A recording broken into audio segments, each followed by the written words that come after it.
In this edition of Full Funnel Fridays, we're going to go over what is an example of a full funnel strategy. Let's get started.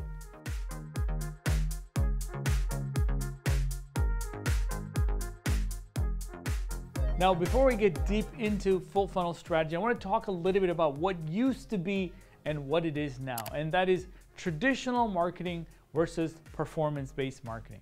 You see, traditional marketers are all brand marketers.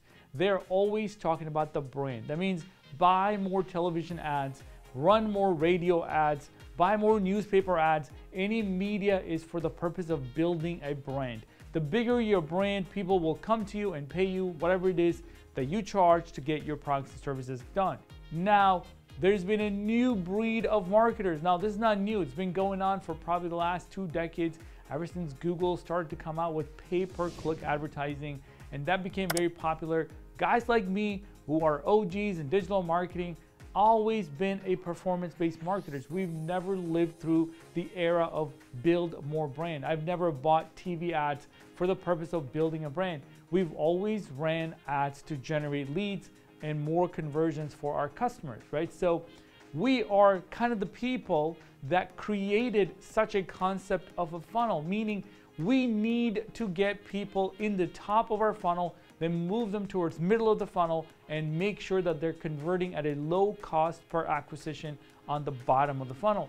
And marketers are measured by the effectiveness of that campaign. That means we're measured by the cost of lead, so we call that cost per lead, CPL, cost per acquisition, that's CPA. We're measured by lifetime value of a customer and which channel is performing best, where we get the best click-through rates. And these metrics are all what we have made out to be a performance-driven world, where if you can't perform, then you get fired, right? And if you can't perform at a certain rate, then you're not going to be the best fit for this campaign. And if you can do a really good job, then you get the job forever. This performance-based marketing is kind of why all of the things that we're talking about, Full Funnel Fridays, and why this is so important. How do you measure top of funnel? How do you measure middle of funnel? How do you measure bottom of funnel? And this just gets harder and harder. I'll be honest with you.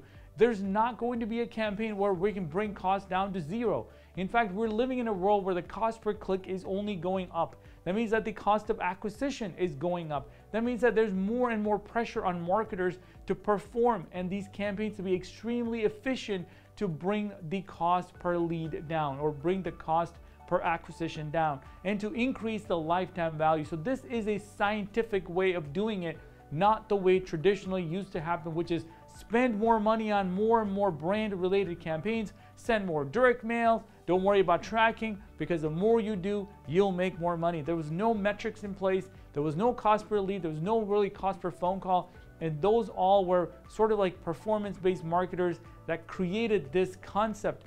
And we are now pushing harder than ever, using AIs and more tools and more dashboards, more alerts, more automation to just get one more penny off of the top to save more money, to get one more penny off on the cost per lead, the cost per click, so that we can get more conversion, right? This is extremely competitive, beyond you can ever imagine, and is only going to get more and more automated because you just can't handle this by hand anymore. Now let's break down our strategy into a top, middle, and bottom. All right, so there will be a top of funnel, what we do there, and how to get more leads. Top of funnel, which is awareness. People that need to know about your solution before they can consider it and buy it. Let's consider middle of funnel as consideration stage and bottom of funnel as decision stage. Now, in the consideration stage, this is where those original traditional marketers come into our world. In other words, we do a lot of campaigns to build brand. We build a lot of campaigns to create awareness so that somebody can actually consider us in that consideration stage. So what is an example of a top of funnel campaign? What's an example of a keyword that somebody might type into Google? Well, let's look into that. So that might be an example like how to build an online presence. Your best strategy in top of funnel situations to attract those people into your funnel to get the lowest cost per lead is to put out as many lead magnets out there in the real world. But what people don't often know is how to create a really, really good lead magnet. And like I said, for me, the test is this something that people would pay for? If it's something that people would pay for, then you could convert that into a lead magnet. Now, if it looks like something that you can get from the internet for free, or you can ask ChatGPT to produce for you, then it's probably no longer a good lead magnet. And you're probably struggling right now because your lead magnets, either they are non-existent or are really, really weak. Somebody created 2 or 3 or 4 or 5 years ago, and they're no longer fits the bill in today's marketplace into what is considered a good lead magnet. So going into middle of funnel, let's talk about middle of funnel. What is the middle of funnel? Well, these are people that have already identified what they want to do with digital marketing or whatever your service is, manufacturing, financial, technology, SaaS, whatever your solution is. They've kind of figured out what they want to do. So I'm going to give you an example of what a search might be. They might be searching for best SEO strategies for B2B companies. You see, they've already identified SEO as one of the key components of their online presence. They're digging deep and say, well, now that I know I need to do SEO, what's a really good strategy? And I'm not a B2C company or e-commerce company, I'm a B2B company. What should I be doing? And there pops up a Solomon video, right? Like, I'm out there making video content about B2B strategies. They're like, oh, interesting. This is a great B2B strategy. Maybe I make a video that says, hey, if you're a B2B company, these are the kind of content that you should be creating for your customers. And they watch that video and say, wow, this is really, really good.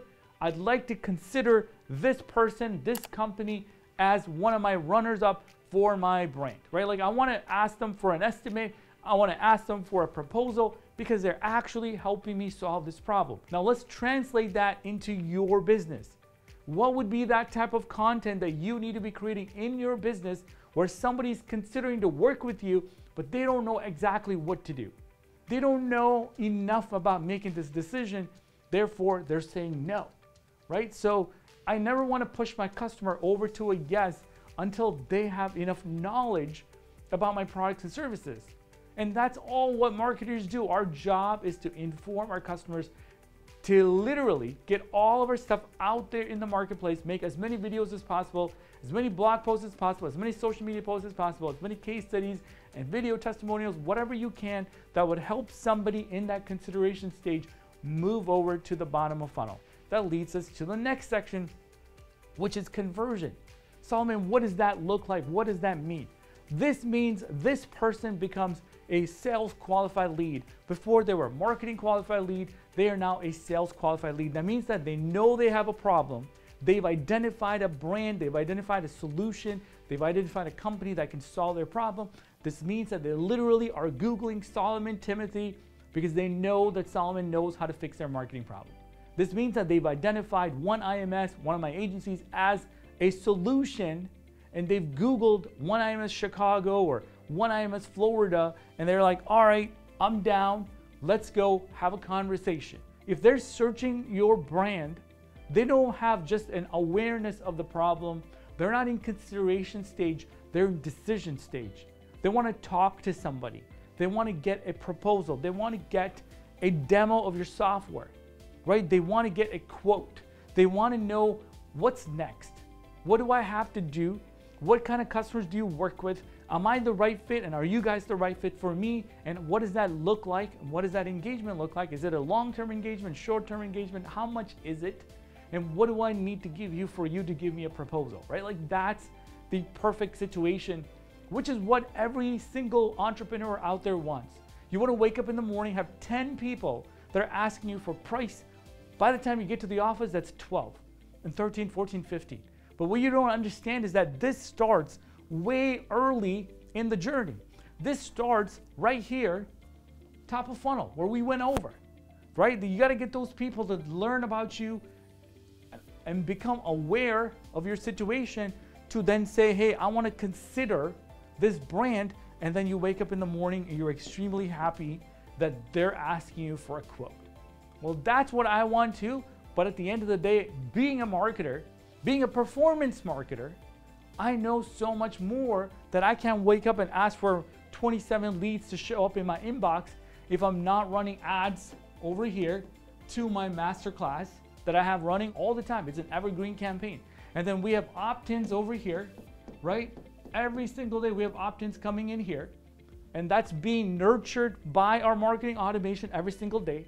And then depending on the activity, one of my reps might pick up the phone and reach out to them. We might text them and give them more resources and give them even more training. We might invite them to a one-on-one call if they're ready to have that conversation. Or we might just say, hey, no problem at all. Here's what our next training might look like. Why don't you and your team come over and learn more about what we do and see if this is the right fit for you. That leads me to our growth formula. Our growth formula is something that we built right here in these four walls. And so I'm going to break that down for you really, really quick. Number one, the first and foremost to understand is acquisition is literally broken into two systems. There are two systems, top and bottom. And that is capturing the demand of your products and services in the marketplace and creating the demand of your products and services in the marketplace. And so once we have the capturing down, we'll also be working on creating demand at the same time. Why? Because it's a system. We don't just sit back and relax once we capture the demand. We want to sit back and relax when we've made the money we're trying to make, right? When we hit our goals, we'll sit back and relax. So otherwise, our team gets to work on creating awareness, creating content, creating all kinds of things so that you know that somebody out there who is doing that top of funnel, we're going to outcompete with those guys. And also in a full funnel system, you have a retention system, which means that we're managing and nurturing the leads and you're managing and nurturing your customers. So when you put the acquisition side and the retention side together, you'll have an unstoppable business. That means that you can have predictable growth every single month, every single quarter, every single year. In the last 20 years or so, being in this business, working really hard with customers, small and large, is that across all of our client bases, we found that a strategic full funnel strategy, and when we look at high return areas like bottom of funnel, for instance, or those marketing qualified leads to a sales qualified lead, we have realized that we are increasing our customers' bottom line by 15 on the top side, 20% for every dollar that they spend. So if you get $2 for every dollar you spend in your marketing today, we're able to get them $2.20, $2.40. Why? Because we understand that a full funnel strategy is what every business needs. So if you're looking to increase your ROI by an extra 15 or 20%, this video I hope was useful to you. If you have any questions, I want you to go ahead and reach out to one of our partner advisors. We literally are here all day. So you can do that by right below this video. You can book a call with us or click the link below in the description. Why? Because we really want to make sure that we give you the resources that you need. Maybe we break down the growth formula for you so you can become more and more successful in your brand. All right? Well, thank you so much for watching. I hope this video was helpful. If you like it, consider subscribing to this channel and leaving me a comment, and I'll catch you on the next video.